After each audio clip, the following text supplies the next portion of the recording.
Bangkok, as staunchly Islamic AKEs bulldozed mass graves for the victims of the 2004 Boxing Day tsunami, the only explanation they could come up with was Inshallah, it is God's will.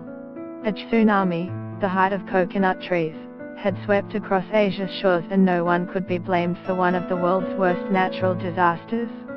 Myanmar's leader claims military operations against the Rohingya have ceased. However, a new report has found 354 villages have been partially destroyed.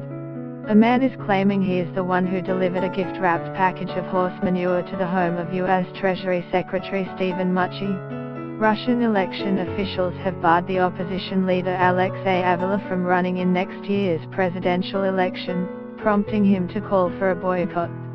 Christians in the Iraqi town of Teleskov celebrated their Christmas traditions for the first time in 3 years, since Islamic State militants overran their town and forcibly displaced their community of 12,000.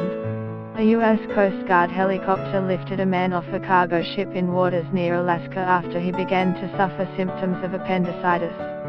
A topless activist from the feminist group Femme tries to remove a statue of the baby Jesus from the nativity scene in St. Peter's Square, but is stopped by police. Meghan Markle and British royals greet well-wishers after Christmas church service at Sandringham. President Donald Trump and First Lady Melania Trump addressed the American public in a Christmas greeting video. Myanmar's leader claims military operations against the Rohingya have ceased. However, a new report has found 354 villages have been partially destroyed. 13 years later, survivors of Asia's worst calamity since then are documenting acts of almost unspeakable barbarity committed by Myanmar's military in Rakhine State.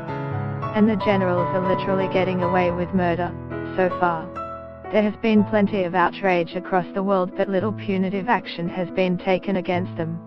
Denunciation by UN agencies and human rights groups, and much global hand-wringing, seems an acceptable price to pay for forcing the Rohingya population from their homelands. To be sure, Myanmar's transition to democracy is at a critical crossroad. Get the latest news and updates emailed straight to your inbox. By submitting your email, you are agreeing to Fairfax Media's terms and conditions and privacy policy.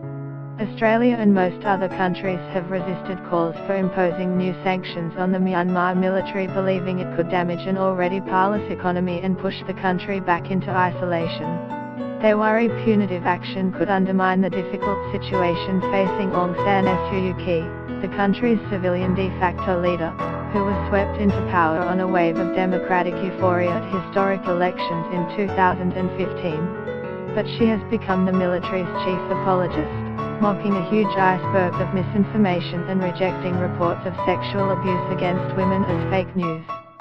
Only the United States has moved to impose new sanctions on those responsible for the Rohingya atrocities, singling out Myanmar General Maung Maung So, who was in charge of troops in Rakhine. But at the same time, the US has invited the Myanmar military to take part as formal observers, with Australia, in a major multinational military exercise next year, led by the US and Thailand.